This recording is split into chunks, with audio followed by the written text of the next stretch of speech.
Boa tarde, gente! Hoje o nosso grupo vai apresentar para vocês um seminário intitulado Restauração de pastagens degradadas através da agrofloresta, um estudo de caso brasileiro. Meu grupo é composto por eu, Camille, Hermano Moreira, Laura Fortini, Maria Eduarda Freitas e Vitor Marangoni. A gente escolheu esse artigo aqui como base para desenvolver esse seminário, mas utilizamos apenas a parte que fala sobre o Brasil. Então, na parte que fala sobre o Brasil, ele é um estudo de caso sobre o sistema agroflorestal de cacau como alternativa para a restauração de pastagens degradadas, segurança alimentar e desenvolvimento de meios de subsistência entre pequenos proprietários em uma fronteira agrícola da Amazônia brasileira. Bom, então, durante as últimas décadas, atividades humanas têm esgotado rapidamente os recursos naturais da Amazônia brasileira, né? Levando a uma perda de 75 milhões de hectares de floresta relacionados a serviços ecossistêmicos. E aproximadamente 60% dessa área desmatada, ela foi convertida em pastos. Então, a perda gradual da capacidade produtiva, ela é resultado da falta de adesão ao monitoramento apropriado da agropecuária. Com isso, a gente tem que aproximadamente 10 milhões de hectares de pasto foram degradados e abandonados. Mas apesar do enorme impacto negativo dessas áreas degradadas em pequenas ou grandes propriedades, a subutilização ou abandono engendra os impactos socioeconômicos mais negativos. É importante destacar que na Amazônia a pecuária não é mais confinada aos proprietários de terras de grande porte, e sim tem crescido bastante em outros grupos também.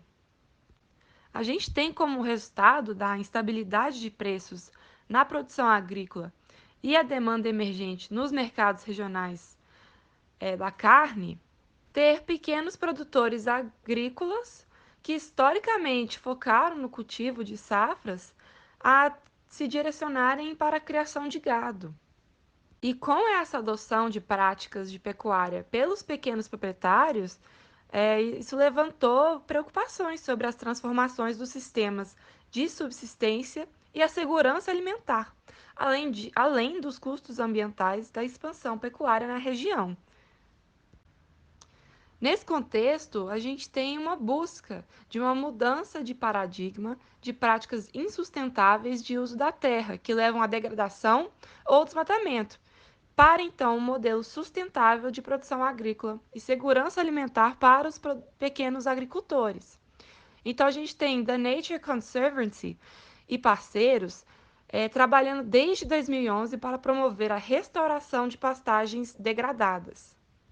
Esse projeto de restauração ele está sendo implementado com sistemas agroflorestais baseados em cacau, no município de São Félix do Xingu, localizado na porção leste da Amazônia brasileira. Porém, encontrar alternativas ecológicas, econômicas e de segurança alimentar para os pequenos proprietários é, no entanto, um grande desafio, né, na região de fronteira amazônica, principalmente quando essas alternativas envolvem a restauração de paisagem florestal, que está no contrafluxo, né, das práticas de desmatamento até então adotadas por eles. Antes de tudo, é muito importante eu caracterizar São Félix do Xingu para vocês.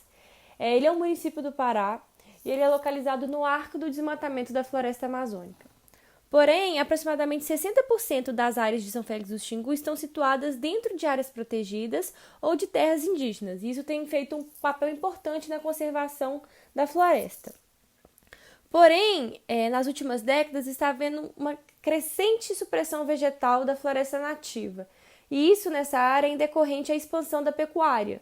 De 1997 a 2013, houve um aumento de 30 mil a 2,3 milhões de cabeças de gado. E São Félix do Xingu foi considerado um dos produtores primários, um dos produtores principais de gado no país. Antes de tudo, é muito importante a gente pontuar sobre a divisão desigual de terras que ocorre em São Félix do Xingu. Os pequenos produtores eles são representados por 75% das propriedades, porém eles cobrem apenas 18% do total da área privada. Isso significa que eu tenho uma grande quantidade de terra distribuída na mão de poucas pessoas. E isso é um grande problema porque o pequeno proprietário ele também mexe com pastagem, assim como o grande. Então ele tenta imitar as mesmas técnicas que o grande. Então ele faz o corte e a queima da floresta. Porém, eles têm muito menos acesso a técnicas de criação mais refinadas e, além disso, eles possuem muito menos recurso, né? Eles têm pouco recurso. E isso leva a uma diminuição da produtividade deles. A gente pode ver isso através de índices que mostram que 71% da área ocupada por pequenas propriedades em São Félix do Xingu foi desmatada em comparação do que as grandes propriedades que tiveram a área desmatada de 59%. Isso nos leva a um comprometimento da sustentabilidade econômica, social e ambiental de lá. Dessa forma, a criação de gado se tornou inviável para os pequenos produtores e uma forma de recuperar os pastos degradados seria a plantação de cacau, porque ela vai suprir a necessidade específica do pequeno produtor, ela vai prover as condições socioeconômicas necessárias e, além disso, ela vai abranger um grande número de agricultores vizinhos, né? Então, eles poderiam fazer parcerias e isso ajuda muito no cultivo do cacau. Além disso, existe uma série de outras vantagens de plantação de cacau na região do Pará, e isso se tem porque a gente tem um grande excesso de pasto degradado, a gente tem um mercado nacional e internacional favorável para o cacau. Além disso, a gente tem políticas ambientais internas brasileiras que incentivam o cultivo do cacau e prevêem que o Pará será, até 2023, o maior produtor de cacau do Brasil. E, além disso, a região do Pará ela possui condições biofísicas favoráveis, porque existe uma harmonia entre a plantação de cacau nativo com a floresta amazônica. Então, gente, uma coisa bem interessante que eles fizeram foi pegar todas as entidades necessárias para realizar a restauração dessas áreas degradadas em São Félix do Xingu, com uma abordagem mais participativa e inovadora. Ou seja, ao longo de todo esse processo de restauração, todos os envolvidos, sejam eles os agricultores ou as agências, por exemplo, todos eles mesmo, auxiliaram no processo e foram muito importantes para que ele desse certo. Então, como que ele aconteceu de fato, né?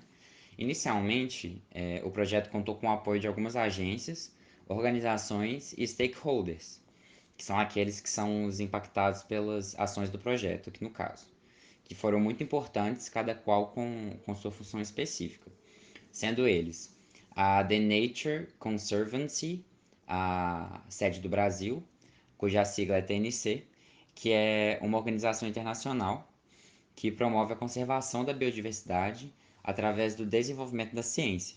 E foi uma das principais atuantes desse projeto e que fez basicamente o meio de campo ali entre as entidades listadas aqui abaixo, ajudando um pouco também em algumas outras áreas.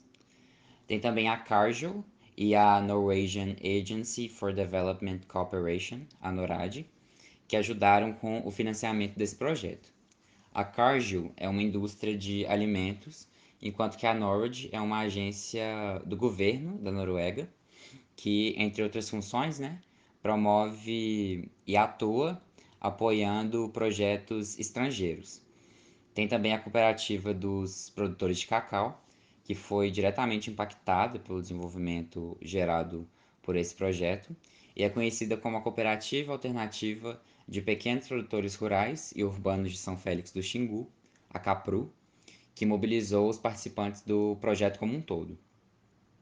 Tem também a Secretaria Municipal da Agricultura, Pecuária e Abastecimento, a SEMAGRE, do município de São Félix do Xingu, que auxiliou na capacitação do corpo técnico que atuou nesse processo todo.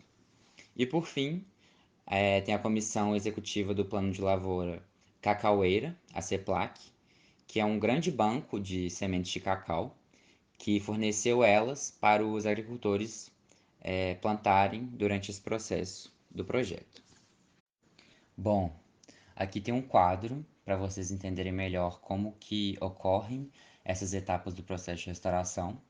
Primeiramente, foram feitos estudos sobre as propriedades dos pequenos agricultores do município, através do levantamento de várias características, né? Como, por exemplo, qual era o tamanho de cada propriedade, se elas eram menores que 300 hectares, se lá era adotada a agricultura familiar, se o terreno estava próximo de zonas de floresta devastada, que tem prioridade, né, para conservação, e se dentro do terreno haviam locais de pastagem que podiam ser restaurados.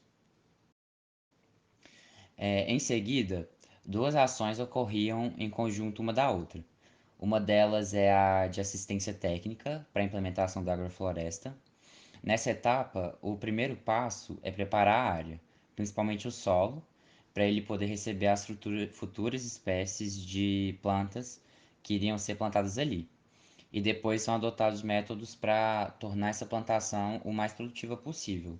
Então, por exemplo, através do monitoramento mensal das mudas que foram plantadas e da construção de viveiros para elas também. Como nessa imagem aqui, onde o pessoal está construindo um viveiro mais rústico, né, com esses troncos de árvore. A outra etapa do processo é se certificar de que os agricultores estão comprometidos e alinhados com o objetivo do projeto. Por exemplo, se ele já tem cadastro ambiental rural, o CAR, e além disso, eles precisam se comprometer a apenas plantar cacau nas áreas deterioradas dentro da propriedade, né? Evitando que eles desmatem novas áreas para poder plantar mais cacau. Assim, depois de todos esses critérios serem adotados, as agroflorestas baseadas em cacau surgiram nessas áreas degradadas, sempre levando em conta a interação e coesão entre os vizinhos e a plantação delimitada e controlada de cacau. E aqui, gente, é mais uma imagem para vocês terem ideia de como que é um exemplo de terreno desse projeto e como que ele é caracterizado, né? Por exemplo, ele possui alguns remanescentes de floresta, como eu falei antes para vocês. Tem a área degradada, que antes era usada para pastagem, um rio que corta esse terreno e a sua zona de margem, e a parte do terreno que é reservada para agrofloresta de cacau, além da casa do agricultor ali no canto, né? É basicamente isso. Vou falar um pouquinho para vocês sobre as características das propriedades que participaram do projeto. Ao todo foram 61 propriedades e cada uma delas tinha um tamanho diferente e uma fase diferente de degradação. Ao todo, essas áreas elas totalizavam 5.000 hectares e grande parte dessas terras elas já eram usadas como pasto durante 15 a 20 anos sem o manejo adequado da terra. A restauração de pastagens degradadas com o sistema de agrofloresta, que é o SAF, a base de cacau, ela abrangeu cerca de 238 hectares. A escolha dos produtos plantados, elas vinham dos fazendeiros, que podiam levar em consideração a expansão das suas vendas ou até a logística da produção e do transporte dos produtos. Todos os agricultores do estudo, eles escolheram bananeiras devido ao seu papel provisório no sombreamento do cacau e também pela segurança alimentar e o potencial de geração de renda desse produto. O açaí, ele foi bastante escolhido também por pessoas que levavam em consideração a demanda do mercado, e a gulosa, que é um outro fruto, né, foi escolhido mais pela população local para fazer polpa e para se alimentar também. O milho, ele era muito utilizado internamente nas fazendas para o consumo familiar e principalmente na pecuária, para a alimentação de porcos e galinhas que eram vendidos depois. Então, o milho, ele não era vendido diretamente, ele era consumido indiretamente através do consumo das galinhas e dos porcos e a venda posterior desses produtos. O retorno econômico do sistema de agroflorestas de cacau depende de diversos fatores, como a área de plantio, o preço de fertilizantes e o transporte. No entanto, a implementação de um SAF à base de cacau ele permite a geração de outras culturas iniciais, principalmente de mandioca, milho e banana, e algumas outras árvores frutíferas de sombra. Esse potencial de diversificação na geração de renda e de produtos é fundamental para a garantia de retornos econômicos na fase inicial do projeto. A primeira receita bruta foi estimada em aproximadamente 5.853 dólares por hectare em uma base anual. Os custos de produção dos participantes desse projeto, eles não estão disponíveis, mas de acordo com outros estudos, os custos de produção na fase de pré-colheita do cacau podem apresentar de 22% a 40% da receita bruta gerada. Portanto, a estimativa da receita líquida gerada pelo primeiro ano do SAF, baseado em cacau, seria aproximadamente de US$ 3.500 por hectare. No entanto, essa estimativa ela não inclui o valor agregado do milho e dos outros produtos para a pecuária e seu impacto na renda gerada pela venda desses animais.